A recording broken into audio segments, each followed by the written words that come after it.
Weidner and I'm an occupational therapist here at JLD. Today we're going to be talking about grasping reflexes. The grasping reflex is also called the palmar reflex because it has to do with the palm of our hand. Because it's a reflex, this is something that appears in a baby around 11 months in utero, so before they're even born. These reflexes are really important because this is how we start to build those voluntary skills that we gain as we get older and older throughout life. So why are we talking about it today? It's something that you guys probably see with all babies that you're around. It's a really recognizable one because it's seen as soon as you touch a baby's palm and they grab. It's that death grip that babies have. They grab your hair, they grab your hand, they grab a toy, and they just don't let go.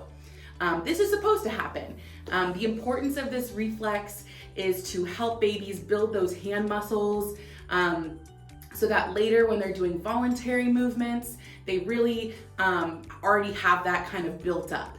Another reason that it's really important is that it helps to create that bond between a parent and a baby through that physical interaction. Now, although that's really helpful for an infant, obviously as we get older, we need to be able to control those movements a little bit better. We don't want to grab onto everything and never be able to let go of it. That wouldn't be very helpful. So the way that our body helps to move this transition along is through integrating reflexes. So what that means is that's kind of the process of our nervous system pushing that reflex to the back, kind of letting it dissolve into our ability to choose to make those movements on our own. So in a child, we expect to see that grasping reflex start to dissolve between 3 and 6 months. Now, this isn't a hard line if you have a baby that isn't hitting that exactly. Don't stress about it. Different kids hit these integration levels at different times. But if it's really far outside of that time, definitely could be a thing to bring up to your therapist or your pediatrician. So we have some questions here that people have asked about it. So one of the questions that we see quite often is how we can help a child integrate that reflex if it's still there.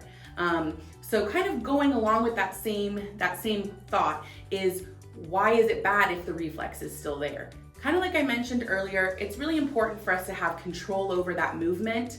So if that reflex sticks around too long, it can affect our handwriting skills, it can affect our fine motor skills to be able to pick things up and let them go. It can also affect our sensitivity to tactile stimulation, so that's touch stimulation. So these are all ways that we can kind of see in older kids and into adulthood that those reflexes sticking around can kind of impact our development.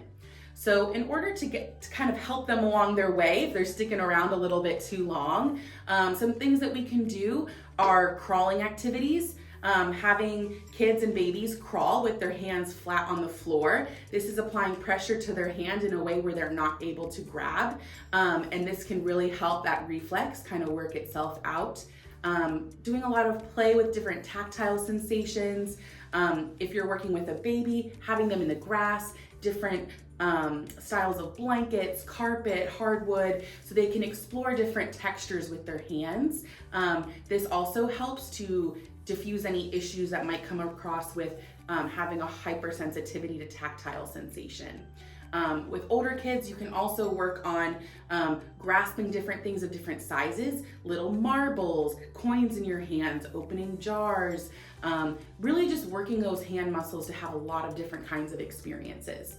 And that's kind of where your therapist comes into play. So one of our big skills in OT is being able to take these skills that we know the kids need to work on and coming up with all kinds of fun ways to apply it. Kids really are more responsive to activities that they're motivated by.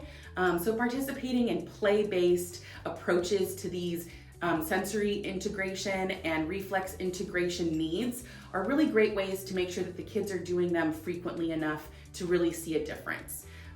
So if you want to hear more suggestions like I just listed and more ideas to help your kiddos work along these different reflex pathways, then come on down to JLD and we'll help you out. Bye!